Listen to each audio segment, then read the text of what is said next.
Antiprotagonismo, coevolucionismo genocultural y sociología, por José Hernández Prado, servidor. Es ampliamente conocido que la sociología nació en el siglo XIX con el francés Auguste Comte, quien fuera el creador o inventor de su propuesta y del término, así como con el inglés Herbert Spencer, su gran promotor y divulgador internacional en y desde los poderosos países de habla inglesa, el Reino Unido de la Gran Bretaña y los Estados Unidos de América. Sin embargo, debiera destacarse que estos dos autores no son considerados hoy clásicos de la disciplina sociológica, en especial porque su obra no mantuvo vigencia. Ella fue rápidamente superada entre sus futuros colegas sociólogos y no muestra hoy actualidad. Muy pronto quedaría en claro que estos impulsores iniciales quisieron hacer sociología, pero no la lograron a cabalidad. Hoy se les califica de protosociólogos más que de sociólogos. Augusto Comte, por ejemplo, no concluiría con su enunciado positivismo y jamás observó de un modo adecuado al objeto de estudio de la disciplina que propuso, muy vagamente referido como la sociedad o como la humanidad, a fin de descubrir sus leyes de funcionamiento y de extraer de ellas las modificaciones que requería dicha sociedad.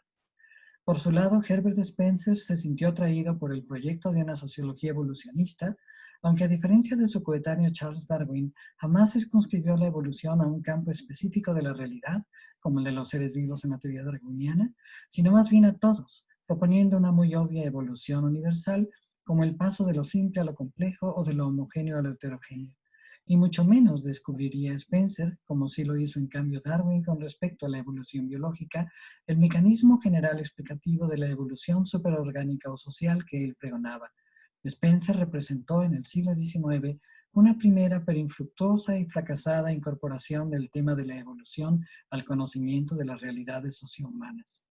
La verdadera o auténtica sociología nació con sus autores hoy denominados clásicos, precisamente porque la obra de estos autores ha mantenido vigencia y no ha perdido actualidad en el ámbito de los estudios sociológicos del presente.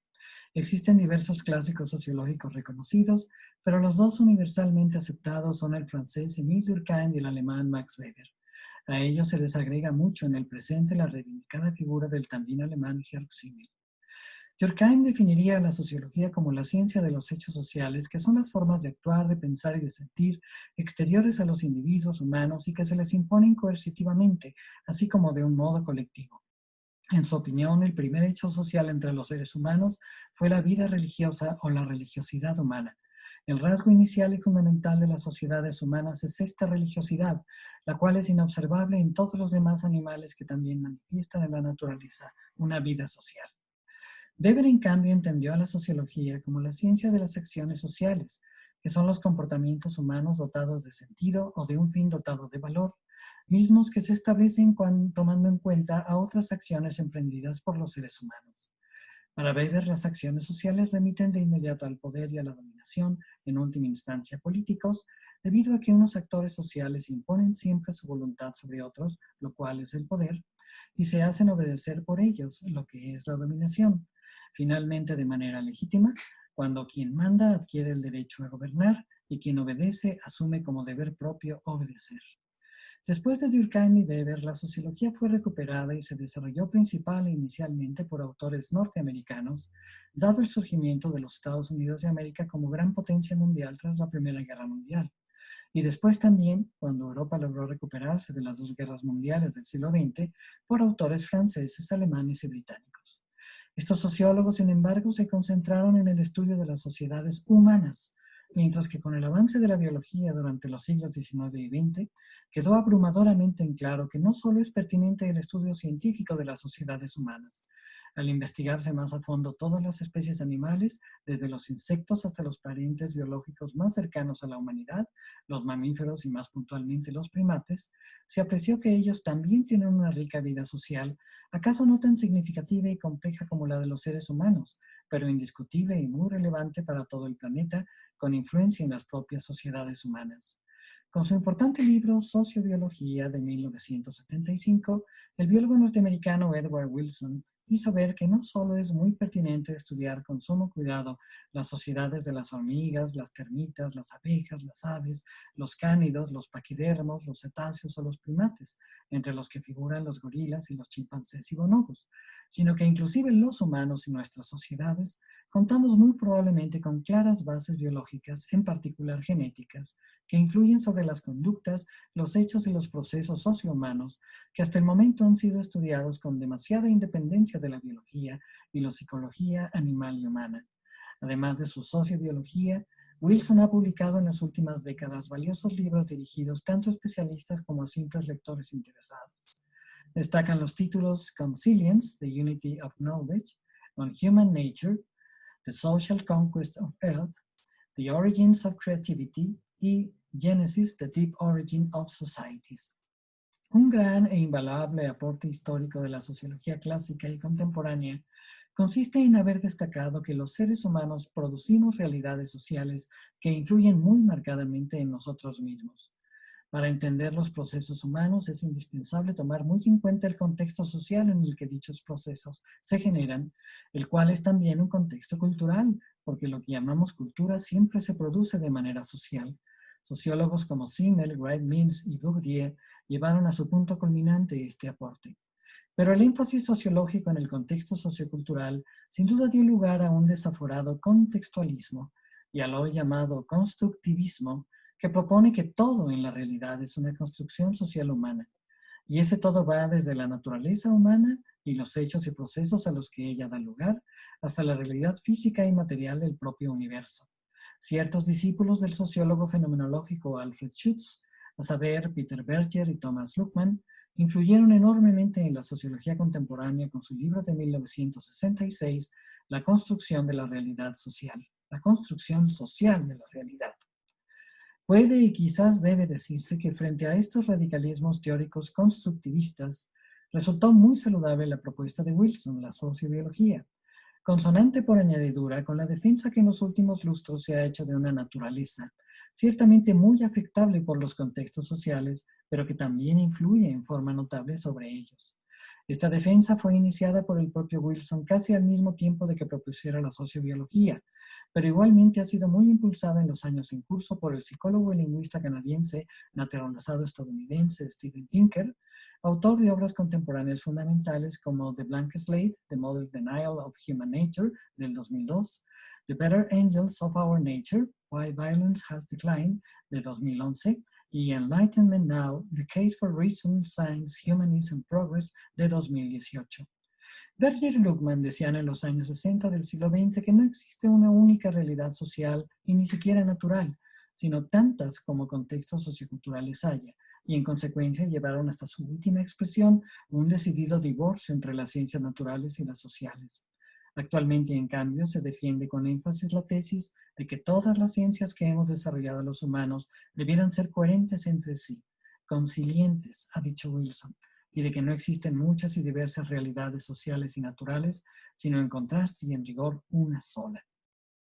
La realidad del universo es única e incluye la riquísima y complejísima realidad físico-natural y a una realidad social humana o socio-humana que admite muy numerosas modalidades o expresiones socioculturales, pero que en conjunto es una sola y se relaciona con o se desprende de la única realidad física y natural que hay y que comenzó a ser con el Big Bang.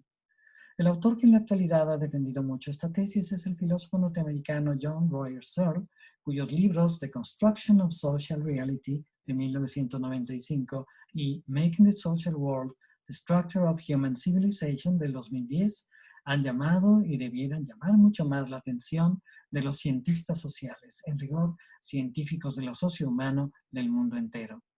Searle propone que en el universo físico-natural surgió una realidad social humana como aquel ámbito de entidades creadas por los seres humanos a través de sus múltiples y heterogéneas culturas, pero sobre todo a partir de su lenguaje significador, sintácticamente muy complejo y simbolizador, del que son capaces esos seres con sus culturas, entidades que se suman a las del universo físico, natural y viviente, y que son realidades institucionales exclusivas de los seres humanos.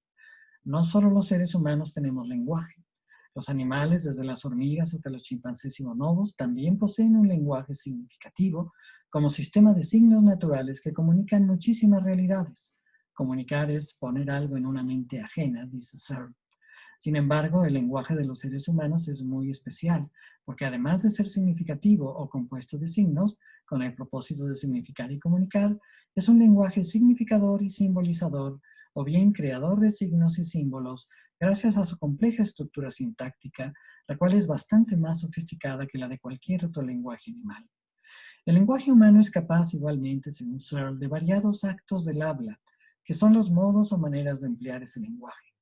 Existen los actos asertivos, que son aquellos por los que se proponen, afirman o niegan estados de cosas, pero desde luego que no son los únicos, porque también existen los actos del habla comisivos, mediante los cuales nos comprometemos a hacer cosas en el futuro, o bien damos las gracias por determinadas situaciones, y también están los actos del habla directivos, a través de los cuales damos órdenes o hacemos mandatos, así como los actos del habla expresivos, con los que el lenguaje y los idiomas expresan las emociones humanas.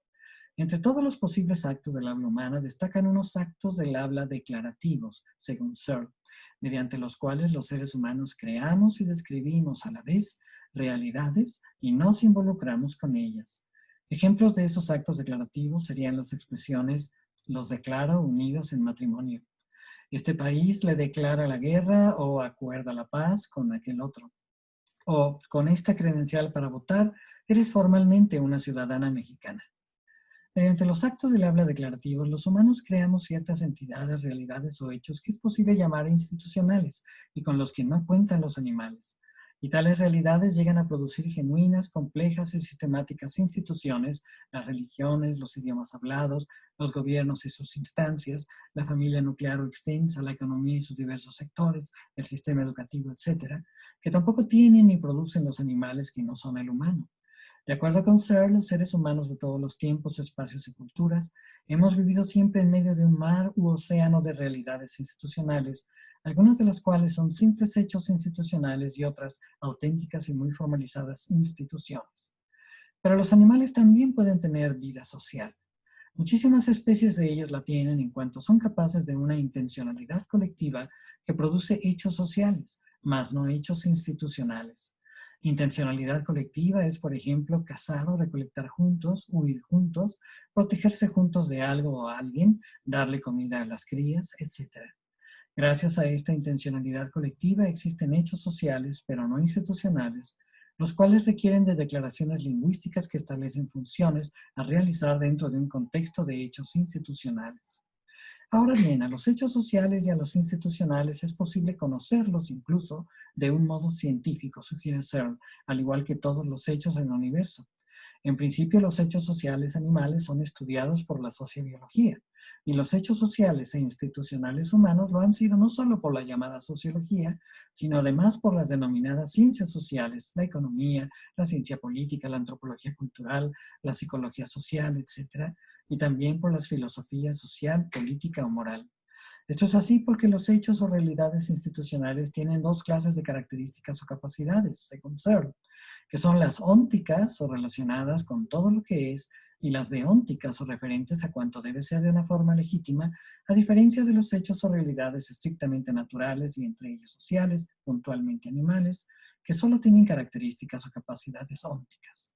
Las realidades institucionales son algo, son como son y se pueden estudiar de ese modo. Pero esas realidades institucionalizadas también debieran ser de un modo que se considera adecuado, frente a otros posibles que no resultan aceptables o que incluso plantean siempre el problema de su legitimidad,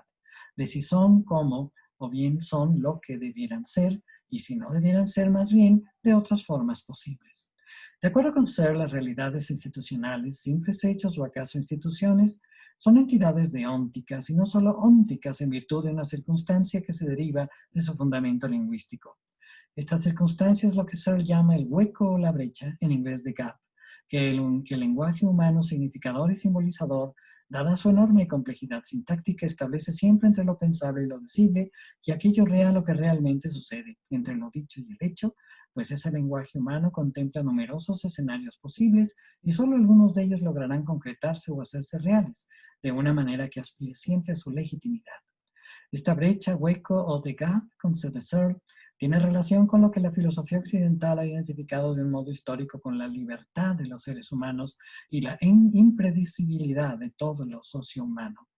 Y por ello, la realidad institucional sociohumana no solo puede conocerse mediante las ciencias sociales o en rigor sociohumanas, sino que dicho conocimiento exige además de la intervención de las filosofías moral, política y de la historia, principalmente.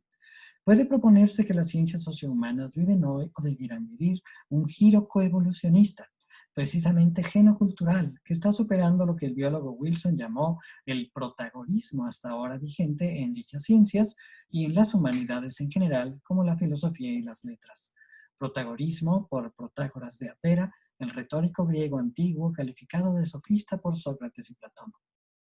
Protágoras se haría célebre en la historia por su afirmación de que el hombre es la medida de todas las cosas. Pues bien, Wilson ha propuesto que este filosofema conduce en nuestros tiempos y condujo en los anteriores a un antropocentrismo inaudito e inaceptable.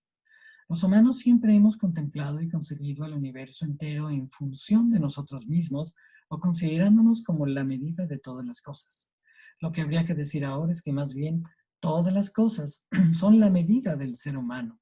Es decir, para entender y conocer a los seres humanos en todos sus múltiples aspectos, es necesario conocer y entender a las cosas en el universo y especialmente a las cosas vivas de los animales de los cuales formamos parte los humanos. Los seres humanos somos productos de una evolución en principio biológica y conductual, como la de todas las demás especies vivas, pero en rigor biológica y cultural humana, una evolución genética y cultural, una coevolución genocultural, la cual es característica de los seres humanos, aunque no privativa de ellos, porque también ha existido en forma rudimentaria, según Wilson, en muchos otros animales, como los parientes genéticos más cercanos a nuestra especie Homo sapiens, los primates y los extintos homínidos. Hoy habría que aceptar que las culturas humanas son importantísimas todas ellas, pero en conjunto se desprenden de una naturaleza humana, biológica y conductual y guardan mucha relación con ella. Son culturas humanas que pueden tanto corregir esa naturaleza humana en sus aspectos moral y civilizatoriamente inaceptables, como también son capaces de acentuar dichos aspectos. Dice el destacado biólogo norteamericano que las dos familias de especies animales que han conquistado finalmente al planeta Tierra, gracias a su respectiva eusocialidad, misma que es cooperación, división del trabajo y altruismo, son las hormigas y los seres humanos. Se trata de las únicas especies animales, invertebradas las unas y vertebrados los otros, que existen en todos los puntos habitables del planeta, con excepción de sus helados polos. Hormigas y homínidos, hoy el llamado Homo sapiens, único sobreviviente evolutivo entre todos los homininos, han efectuado una conquista social de la Tierra demostrando con ello el enorme éxito evolutivo de ambas especies animales. Pero los humanos y las hormigas conquistamos la Tierra conformando hormigueros, mediante la mencionada eusocialidad, mediante nuestra capacidad para cooperar y para sacrificarnos por nuestros congéneres. Habría que apuntar que desde luego coexistente con una disocialidad, o bien esa otra capacidad para el conflicto y el enfrentamiento entre los grupos y los individuos. La eusocialidad de las hormigas tuvo lugar gracias a su intencionalidad colectiva y la de los humanos gracias a esa intencionalidad y a la creación lingüística de la realidad institucional, así como al peculiar altruismo de nuestra propia especie.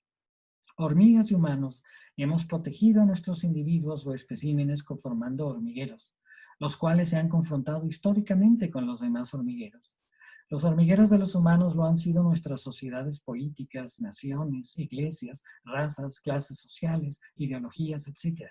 demandando respeto y peleando entre sí en clara búsqueda de una defensa o de la hegemonía y el prestigio. Las sociedades de los seres humanos poblamos al mundo entero y causamos el éxito biológico de la humanidad. Sin embargo, este proceso ya ha sido cuestionado en tiempos recientes por el genuino progreso humano. Es defendible que no solo el Homo sapiens, desde hace unos 70.000 años, comenzó su expansión por todos los continentes del planeta Tierra, excepto la Antártida, logrando su gran éxito evolutivo, sino que, como lo sostiene el antes mencionado lingüista y psicólogo evolutivo Steven Pinker, este Homo sapiens o ser humano también ha progresado tendencial pero inequívocamente en todos los terrenos que en verdad le interesan. Es decir, en su esperanza y calidad de vida, incluyendo nutrición, salud, educación y hasta felicidad individual, sobre todo principalmente gracias a los avances científicos y tecnológicos conseguidos a partir de la edad de la razón y de la ilustración de la llamada civilización occidental, ocurridas en los siglos XVII y XVIII de nuestra era. Habría claras excepciones locales y temporales para este progreso tendencial de la humanidad, como la de México en el momento presente, tan afectado por la violencia y el nulo crecimiento económico y desarrollo social.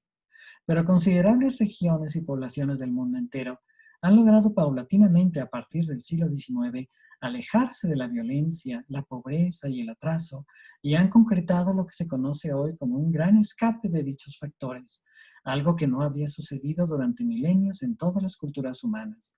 Esas regiones se sitúan hoy en Europa, en especial occidental, Norteamérica, el Extremo Oriente y Oceanía. Y falta por incorporar, desde luego, a América Latina y a grandes partes de África y de Asia. Pinker sostiene que como parte del sorprendente e innegable progreso de la humanidad, la violencia y la guerra han ido menguando a lo largo de la historia humana, muy a pesar de las terribles guerras mundiales del siglo XX, y que en el plano de la cultura universal la guerra ha perdido legitimidad. Hace ya más de 70 años que no se enfrentan entre sí los ejércitos más poderosos de la Tierra, como sucedió por última vez en la Segunda Guerra Mundial. Hoy nos parecería increíble un conflicto bélico entre alemanes, japoneses, británicos o franceses, no obstante que se tema todavía por una guerra muy evitable entre estadounidenses y chinos, por ejemplo. Pinker explica que la guerra ha perdido legitimidad en el mundo entero porque se han venido imponiendo durante los siglos recientes los ideales de la Ilustración de Ceausescu con aquella paz perpetua que concibiera y analizara el filósofo alemán Immanuel Kant. Como lo propusiera Wilson en La conquista social de la Tierra del año 2012, la historia de la humanidad no se entiende sin la prehistoria, pero la prehistoria humana tampoco se entiende sin la biología.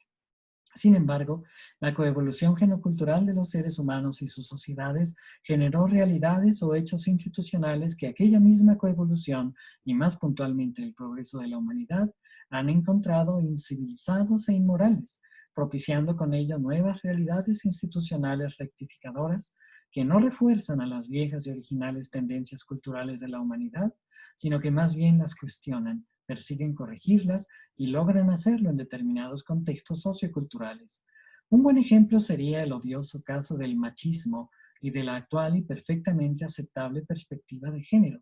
que cuestiona e impugna la aún generalizada sociedad patriarcal que en teoría se habría impuesto históricamente sobre los originales matriarcados de los seres humanos propuestos por Johann Jacob Bashofen en 1861. La tesis bashofeniana se formuló en una época en que se conocían demasiado poco el origen y la evolución de la humanidad, y casi absolutamente nada de la genética de dicha especie animal. Se basaba en textos mitológicos y literarios y lleva de un modo ostensible la marca de un protagonismo incoherente con el impostergable antiprotagonismo contemporáneo. Lo que resulta muy claro para los estudiosos actuales de la naturaleza humana es que los humanos modernos, tan genéticamente cercanos a los primates como los chimpancés o los bonobos, no hemos sido matriarcales de igual manera que estos últimos, sino patriarcales con toda nitidez al estilo de los chimpancés o de los gorilas. El asunto es entonces peor que como se le ha entendido hasta la fecha.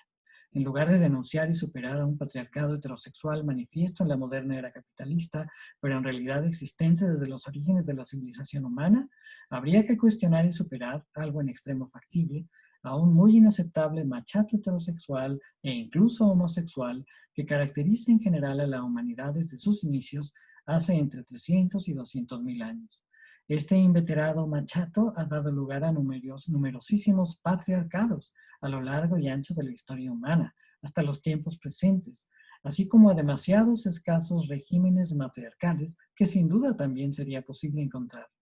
Pero con extrema frecuencia las culturas humanas regresaron y fortalecieron, por desgracia, al machato, en vez de superarlo y dejarlo atrás, como sería perfectamente posible en y por una sociedad ilustrada, liberal y consciente a cabalidad de la perspectiva de género y de los derechos no tan solo de las mujeres, sino asimismo de la comunidad LGBTQ+. Los humanos que hemos configurado sociedades y culturas humanas somos pues una especie. Somos una especie animal muy singular, pero especie al fin. Ello también acaba de ratificarlo la reciente pandemia del coronavirus SARS-CoV-2, que no respetó durante el año 2020 nacionalidades, culturas, sistemas políticos, proyectos ideológicos y hasta clases sociales en todas partes del mundo. Fue sin lugar a dudas la pandemia más contagiosa y global de toda la humanidad, de toda la historia de la humanidad, aunque mucho menos letal que otras tan célebres como la de la peste bubónica de 1346 o la llamada influenza española expandida desde 1918, debido a que se le enfrentó con las hoy mucho más completas herramientas de la ciencia contemporánea, la cual se aplicó de mejor o de peor manera en la totalidad de los lugares del orbe. Por cierto que las graves consecuencias económicas de esta pandemia también han resultado ser globales, poniendo en evidencia una economía mundial que traspasa fronteras y culturas diversas. Las reacciones tribalistas, es decir, nacionalistas, supremacistas y populistas ante la pandemia del COVID-19, mostraron sus enormísimas limitaciones y contribuyeron a que causara aún mayores estragos entre la población humana mundial. Ella dejaría muy en claro que el protagonismo que todavía persiste en la cultura contemporánea ya es absolutamente improcedente. Muchas gracias por su amable atención.